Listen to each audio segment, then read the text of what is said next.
before I can tell you what the Children's Rights Referendum is really about, I'll tell you what it's not about. It's not about protecting vulnerable children. This is a smokescreen. The state has all the provisions that obliges it to protect children. What this is really about is to take the authority of parents over their what this is really about is to take parental authority and transfer it to the state.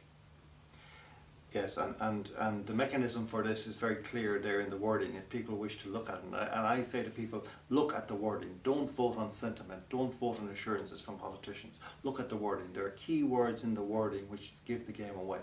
The phrase, the word paramount. The best interest of the child shall be paramount. This is a mechanism which will allow a so-called expert to give an opinion that you are unfit to bring up your own child. The word paramount is the strongest word you could imagine that would really cancel out other words which already protect the interests of the family in Article 41. And indeed, in the United Nations, the Convention, the word paramount doesn't appear in this context. What it says is the best interest of the child shall be a primary concern, which allows for the rights of the child to be part of the family and to be balanced by the state's watchful eye in the context of failure of parental duty. But here, the word paramount is deliberately inserted so as to disable the protections which already exist for your family and for the privacy of your family and the integrity of the family and the right of the family to decide what is in the best interest of its own members, its own children. And so, John, we're really talking about all children, and that's another word in the words they want to insert. It says that the state affirms all children. So again, it's not about vulnerable children. It's about everyone's children. Yes, indeed, and there's a clause 3 in this is about adoption, and it's a very interesting construction. If you look again closely at the wording, I would ask people to look closely at the wording because it says provision shall be made in law for the voluntary placement for adoption and also for the adoption of any child. Now, why are there two clauses there in relation to adoption? There are two kinds of adoption. There is voluntary and there is compulsory, forced adoption. The second clause, even though the word forced or compulsory doesn't occur in there, that's what it means. It's the only reason that extra clause is in there. And this fundamentally is the final cutting edge of this amendment, whereby your child, once the state having set a bar for you which you cannot jump, will then move on to take your child into care, and from there will, after a period of time, 3 years we understand, will actually have your child put up for adoption. And this saves the child having to expend monies as currently on children in care and foster care. €325 a week for a child up to 12, €353 a week for a child from 12 to 18. What could any parent in Ireland do who is hard pressed in the present economic climate with austerity policies and so on? What could those parents not do with €325 per child to look after their own children? Instead, this government proposes to take those children from you, give them to strangers, and pay them while your heart is broken and your child's heart is broken. And move them on from those strangers to permanently being gone. That's the mechanism, and we can see this already. I mean, people think this is somewhat extreme to suggest that it is possible for social workers to come in and basically move your children out and then have them adopted. This is already happening in the UK. People need to pay attention to what's going on there. In the Sunday Telegraph, there's a journalist called Christopher Booker who's been writing for several years now, almost weekly, about forced adoption in the United Kingdom, how it works, where you have social workers accompanied by police officers walking into maternity wards in the dead of night, taking children from the arms of their mothers. It sounds extreme, I know, but it is happening. It is happening. This is the terrifying thing, that it almost you have to risk being seen to almost to be paranoid to tell the truth about this. Well, you know, the whole concept of taking the rights of parents, giving that authority to the state, and then having the state define what failure is, having the state define what the best interest of your child is, having the state then say that their opinion is paramount.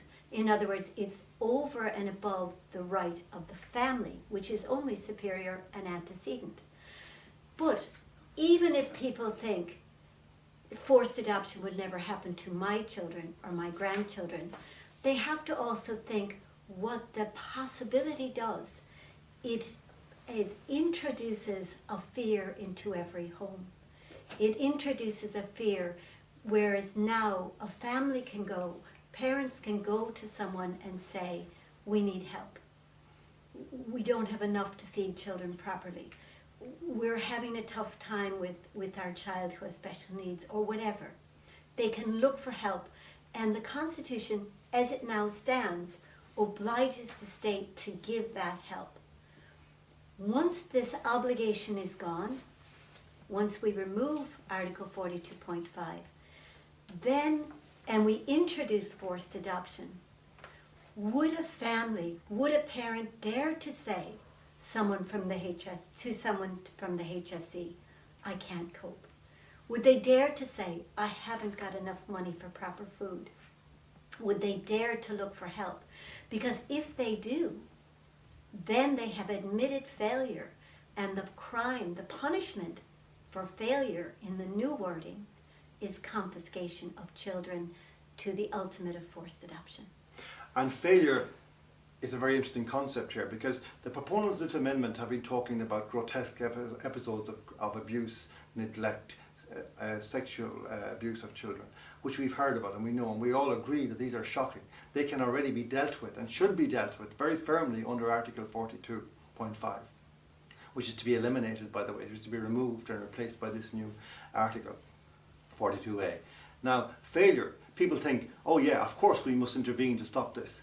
But actually, when you actually look closely at the statistics in relation to taking into care, you find some interesting things. You find that actually the proportion of children in a given year, in 2004 for example, who were taken into care, 22% of the children taken into care in that year were taken into care on the basis of abuse, sexual, physical and neglect, not defined. So 22%, less than a quarter in those, and very, very elastic categories included there, like neglect. The rest were to do with financial and housing issues, for example, 23%. Imagine, more children were taken into care on the basis of economic issues, housing and money, than were taken in total in relation to abuse issues. Now, that tells us something really, really frightening about this present moment, when the state's resources are under pressure, when family resources are under pressure because the state is on their backs trying to take back every penny it can to pay off the speculators. We have now, in the 50s and the 60s, we had this appalling spectre of the cruelty man who came to Irish homes from the NSPCC, trying to earmarking children to bring them into institutions, into orphanages and so on. In the present era, we have the possibility of an even more frightening spectre, the austerity man, who will come to your house and look around at your economic circumstances, look at your fridge to see is there food for your children. And if you fail in this, under this heading, your children will be taken into care. This is the appalling vista that we now face if we allow this amendment to pass. And you know, John, parents, once they lose their authority, don't even have to fail. In this wording, they have to be likely to fail. Right. So someone loses a job. Maybe the fridge still has money in it because they've still got some savings. But the austerity man decides that they're not going to be able to keep the fridge full in the future. Yes. They're not going to be able to keep paying the mortgage. So we should take the children now while they're young enough to adopt, rather than wait till they're older and not as adoptable. And also, I mean, there's an interesting, you see, as you know, Kathy, adoption of children is better when they're young. I mean, people in Bernardos in the UK have actually, this is part of their policy, to urge that the sooner you take children, the better. Because well, the CEO of Bernardos in the UK has called for babies to be taken from the maternity hospitals. Well, this is the point, because at the moment we know that the average age of an adopted child in this country is 1 year. Now, and this gives a lie to the kind of talk the statistics are giving us about the numbers of children in care, as if there was thousands of people out there wanting to adopt these children. There aren't. Once a child passes 2 years, really the interest almost diminishes it, because people don't want damaged children and so on come in as adopted children. And anyways, these children have a relationship with their moms and dads already. Yes, but one of the syndromes we see in the United Kingdom is where a mother, an unmarried mother usually, who was previously perhaps attracted the attention because of a previous child for maybe bonding issues, maybe a public health nurse or whatever has made some report and she's had visits from social workers and so on, or there might be a history of drug addiction or whatever, maybe a relationship with a violent man, for example. That's a classic one, which yes. they always are attracted to. I know one of these cases. And what actually happens then is that they wait until the mother becomes pregnant again. And then at the dead of night, a week or two into when the child is, just before the child is really bonded with the mother, they move in with social workers, police officers. And this sounds again, but Christopher Booker has written about this graphically in the most terrifying way, factually giving instances of the cases. actual cases. Yes, and describe how children are snatched from the arms of their mothers and taken off and forcibly adopted on the basis of the say-so of social workers and so-called experts who are spouting nothing but psychobabble. This is really fundamentally what it will mean for the average parent who has a sense of what love is, how you love your children, how you actually have to deal with your children, negotiate with your children in terms of their interest versus their desire, right? And so on. This will be all taken away from parents, and outsiders will say, on the basis of the rights of children, what is right for the child, what is in the best interest of the child. So people who have no stake in the family, people who don't have to live with the consequences of anything, will come in and say, this child is entitled to this. The child may not want it. The child may not need it. The child may not even benefit from it. But if the state says so, then the parent better act, or the state will say you have failed. This is the appalling vista of this amendment, that actually it fundamentally ceases, it ends the idea of parenthood fundamentally, biologically, naturally, and introduces a new dispensation, which is really that parents will be caretaker parents of their children.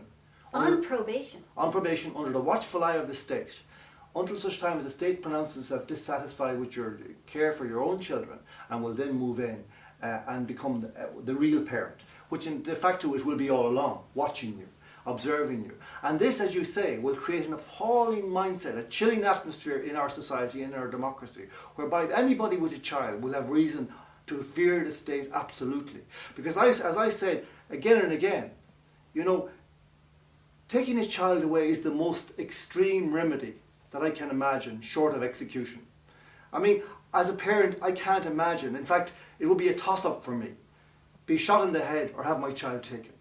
And most parents would agree with that. Absolutely. Now, here we have a drastic remedy. There's an additional element which is really terrifying, which I see there's a kind of a context here where social workers and people involved in this area appear to become de-empathized by the process of involvement in this kind of work, whereby they can no longer connect with the emotions that parents feel or that children feel, and they're quite capable. Maybe it's necessary in order to actually snatch a child from the arms of its mother, that you actually not be capable of really connecting with your own feelings, with your own emotions. But time and time and time again, we hear these cases, I hear them all the time, where parents and their children are absolutely distraught, perhaps at a contact visit, in the context of children being taken into care, and the social workers chatting in the corner, giggling among themselves, while this bawling is going on in the same room. Or social workers coming out of courts, having won a case to have a child removed from Ireland to England to be forced to be adopted, high-fiving one another as they come out of court, as if they were talking about a football match, when they have actually devastated a family and devastated maybe several children. Well, it's funny, John, it's interesting because I've been getting emails, a lot of emails, from people working in the services, from social workers who have a very different attitude, who maybe understand, they've raised their own family and they understand about the importance of family. And they are writing to me. I've been getting emails and I've been getting letters saying, this is going to be a disaster. Warning me about the kind of training that many younger social workers have gotten in school, and saying, this is all about no longer supporting the family, but just cutting the family off and just focusing on children as if children are in complete isolation. But there'll be a lot of, people maybe with comfortable incomes and, established situations in Ireland, voters who think, well, this will never happen to me, this forced adoption. And maybe it won't. But do they understand that this giving over their parental authority, what about when they decide, make a decision for their child, like, I don't really want him learning that in school.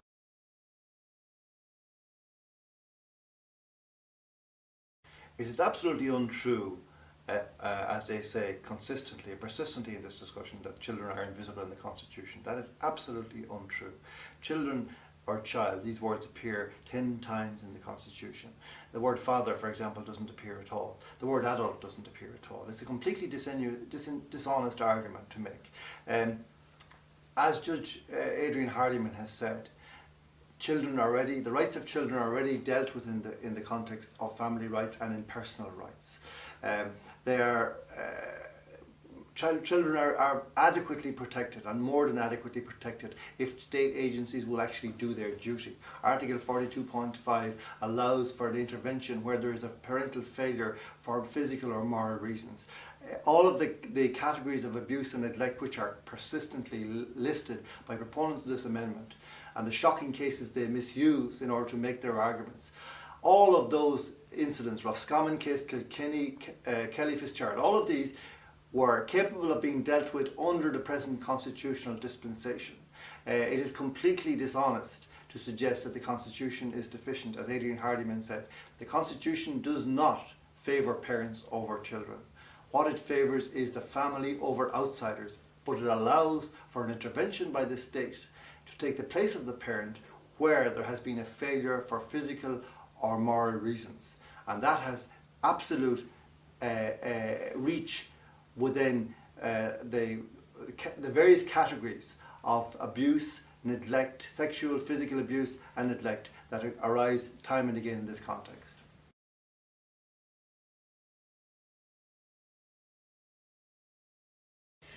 In our Constitution, as it presently is, children have more rights than anyone else. They, first of all, are protected as persons. They have the same rights as I have, as you have, John. Secondly, they have the rights upheld within the family. Remember, family is family. It's not parents, it's also children. So their rights are protected in the family in the strongest way. They're called antecedent and superior. The third level of rights they have is in terms of the rights that very much need state help. So the right to education and the right to have protection when their parents fail. And this is Article 42. So 3 layers of rights. But what they're asking us in this amendment is to get rid of the second layer of rights, that is the right to be protected by the family, the right to have family protection. And the third layer of rights, and that is the right to oblige the state to help them appropriately when the parents fail. So they're losing the second layer of rights and they're diminishing the third layer of rights, all on the excuse of giving children's rights. And of course, why would they do this? They do it because rights cost money. Rights cost money. Case after case has been fought in the High Court and proved the incredibly strong rights that children have in the Constitution. But they have cost implication, and the state has always fought their responsibility to children. So now they're offering us a formula of words that will reduce their responsibility to children, increase their control of children and of parents who they find annoying because they advocate for their children, and will let them off the hook completely in terms of their own state neglect of children. And there is no provision in this amendment at all for a parent to confront the state for a failure on the state's part in relation to his or her, the parent's own children. So if the state cannot be held accountable for anything, whether it's under education or whether it's under any other heading, a failure, medical, you name it, the state cannot be held under account for this so-called children's rights referendum. Now, this should alert us to the real agenda here, because if we're really interested in children's rights, that should be the watchword, no matter who is at fault. whether it's the parents, whether it's the state. But the state is excused, absolved from any liability in this referendum. There's a point that needs to be understood here, because I think people actually, in the modern context, we talk so much about rights, we always talk about individualised rights. It's very important to actually see the way the family unit functions constitutionally, which doesn't understand its members as individuals. It understands as a kind of an organic unit in which there are various forces to do with love, affection, duty, responsibility, protectiveness, dependency. So the child, your 2-year-old child crawling around the floor, doesn't have the capacity to act as an individual agent exercising rights. And what this will mean is that the state will say, there's your child, we represent her. That's right, against you. Yes, against you. So we are wielding her rights against you. And we say what those rights are, and we say what they mean. And we even predict your capacity or incapacity to as a parent to fulfill them in the future. So we have unlimited power to say to you, you're not a good parent. We're going to take your child. And give your child to someone else. Yeah, this is the frightening thing. I think really, the great fear I have about this amendment is not to do with our arguments. It's the fact that the public have been dissuaded from looking at the detail by a bland media coverage of the thing, and by a bland and quite disingenuous and dishonest presentation of the facts by the official sources, the Yes campaign, in various guises. My one plea to people, even over and above urging you to vote no, is please read the amendment. Try to focus on the words in it. Look at the Constitution. And read what is taken out of the Constitution. Yes. Read Article 41 and 42, and particularly 42.5.